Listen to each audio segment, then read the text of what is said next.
How you doing there? So, I wanted to talk a bit about some of my favorite people, some of the people I've learned a lot from, some of the people who I enjoy learning a lot from over a long period of time. That is to say, I haven't really gotten sick of these people. I haven't really feel like I've grown out of them. I feel like a lot of the things they have to say are so universally applicable and so relevant and so deeply educational that I can really vouch for them. And that's really the point of this video, is just to say I recommend that everybody check out at least some of these people, because I think you'll learn a thing or two. And if you're always looking for interesting people, interesting ideas, then you should check out some of these folks. So without further ado, number one, this lady called Camille Paglia. She's an American lady, Italian American. She's still alive. She's an author, written about a dozen books, and she's done a lot of talks that happen to be put on YouTube. She's kind of had a resurface of popularity in the last few years for whatever reason. I think some of the ideas she talks about have come more to the forefront of popular internet discussion, and for whatever reason now she's a bit more famous than she used to be. That's probably part of the reason I discovered her. But she's been around for a while, and she's great. She is astonishingly ferocious in the sense that, well, she speaks about 1,000 miles an hour, and she doesn't just speak fast, but her ideas flow so quickly and so overwhelmingly. It's just a ferocious flow of ideas, is what I'm trying to say, and it's a continuous flow. And if you listen to her speak for an hour, you'll be amazed at how much she has to say. And I can say I've really thoroughly enjoyed listening to a few hours of her talks as of late. I got one of her books as well, and it's been great. She's taught me a lot. She speaks a lot about, I think her background is in the history of the arts. She knows a hell of a lot about the history of the arts, and I feel as though not many people these days really speak about the history of the arts that much. I know it's around, but I think it's become less of a popular topic, less of a respectable intellectual pursuit. I certainly knew almost nothing about the history of the arts, so hearing someone who knows a lot about it is brilliant. And it's always good to hear things from people who are experts in fields that you know nothing about, or fields that you don't necessarily respect, or you don't necessarily think are that important. It's really good to hear what those people have to say as well, to broaden your worldview and your perspective. She talks a lot about feminism. Not sure if I mentioned that yet. She critiques a lot of other feminists. I believe some feminists hate her guts. She's very provocative and offensive in some sense. She says a lot of offensive things. She might offend all different kinds of people in a short 1-hour speech, but I think that's brilliant. But she's not just offensive for the sake of it. She's offensive because she really says things that push the boundary of polite exchange of ideas. Really recommend checking out some Camille Paglia. Number two, Robert Anton Wilson. He's no longer alive. He was an American philosopher, writer, author. He's written a number of books and given a number of speeches which are on the internet, and I really enjoy this dude. He's great. He has taught me a lot about basic kind of mental shortcuts and heuristics. He's taught me a lot about the real fundamental, simple approach to how to be more intelligent, and it's really quite interesting and humorous how simple it can be. I'll give an example that he always talks about. He says, if you want to describe how the grass looks to you, most people would say the grass is green. And yes, in a sense, that is correct. However, it would be much more reasonable and true, in a sense, to say the grass appears green to me. And when you change the description of the grass to the second version, you actually remove the word is, that word, because the word is ultimately from the lessons I've learned from Robert Anton Wilson is it's kind of a shortcut, and it's kind of a simplification, and often it's a distortion of what is really happening. It's a gross oversimplification a lot of the time. So many disputes in the world boil down to literally, this is that, and no, it's not. Maybe that doesn't make any sense, but if you get the picture of what I'm saying, I would really check out Robert Anton Wilson. He's incredibly humorous.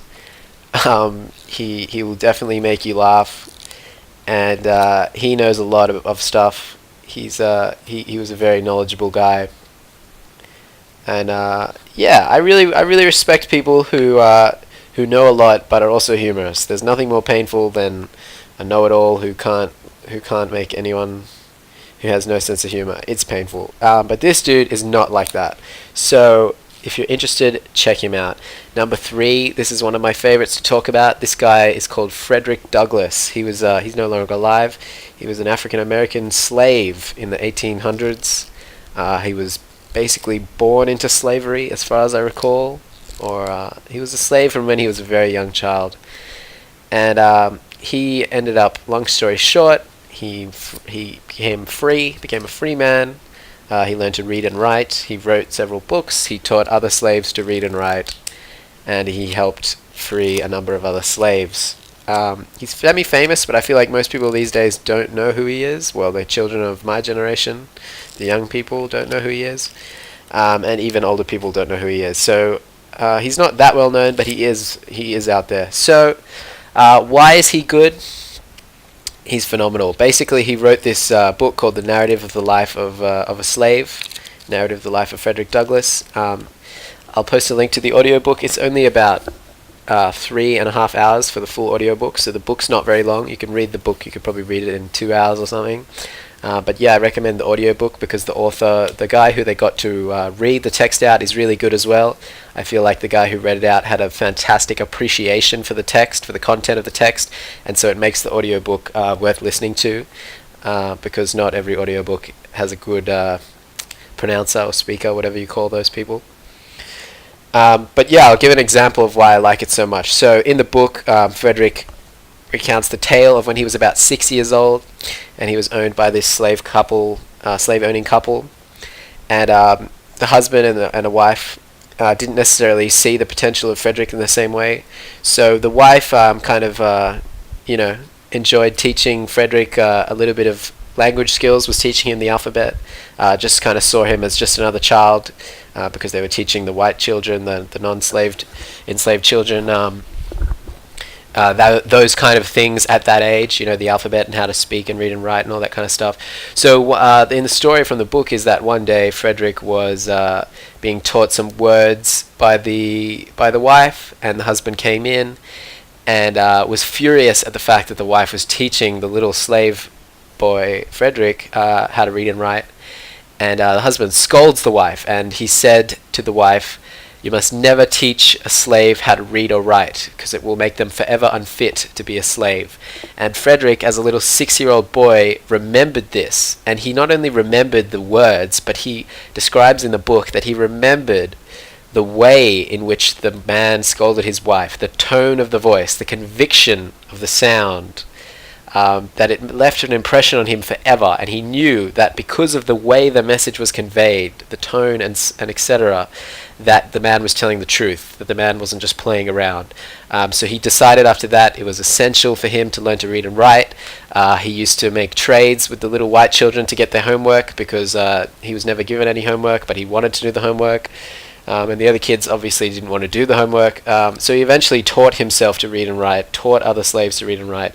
And not only does he just know how to read and write, he is a master of using language. The way he speaks is almost unique as far as I'm concerned. Absolutely phenomenal. He's so concise and brilliant, and I have to say it's one of those texts that, if you like what I have to say and you like my channel, hear me out when I say listen to this whole thing, this audiobook, 3 hours or so. It's absolutely character building. Another person who's left a big impact on me personally is this guy called Ram Dass. He was a Harvard psychologist, and he kind of left to go on a spiritual journey of some kind. And he wrote a lot of books, and he did a lot of wild stuff, and he's given a few speeches, and I've really enjoyed some of his speeches, you know. I got one of his books. One of them's great, actually. The other one I didn't like so much. But some of his speeches are really good. I'll post a link to my favorite one. It's just really, it's really nice. It's really interesting, really relaxing, and really insightful. And I have to say, if you take my word for it, check him out. He's great. And finally, I will talk about this guy called Manly P. Hall, who was this American guy. I feel like not that many people know who he is anymore of my generation, but this man founded a philosophical kind of society or university in the 1930s, somewhere around there. And he wrote many books. He gave thousands of speeches. This man has more content on the internet than all the other 4 people combined, I would say. I haven't come close to checking out even 10% of his content, but I've done a whole number of hours of listening to him, and he's really interesting. He's definitely not for everybody, and I even have to be in a very particular state of mind to enjoy one of his talks. It takes full concentration to really enjoy what he has to say. I'll post a link to a little short one that I've enjoyed, but he's an astonishing character, and he has more things to teach than many other people I know. It's very kind of a lot of very philosophical, bit of psychology, bit of spirituality, bit of esoteric, you know, all that kind of weird stuff, and you know, he has a lot to say. He's just extremely wise. You know, I don't agree with everything he says, but like from my judgment so far, he's good. He's brilliant, and you will learn lots and lots by checking him out. So I think that's a lot of learning that anyone can check out by looking at these 5 people, and I would definitely say you'll be stimulated if checking out at least one of these people. Like, until you find the one for you, probably they won't all resonate with the average listener equally, but I'm pretty confident that most people would find at least one of these highly stimulating and educational and enjoyable. So I think that's good enough for now. I'm sure I'll talk about many of these people and more in the future, but this was another one of those simple introductory videos to ease me into my newfound YouTube channel. So thanks again, and be well.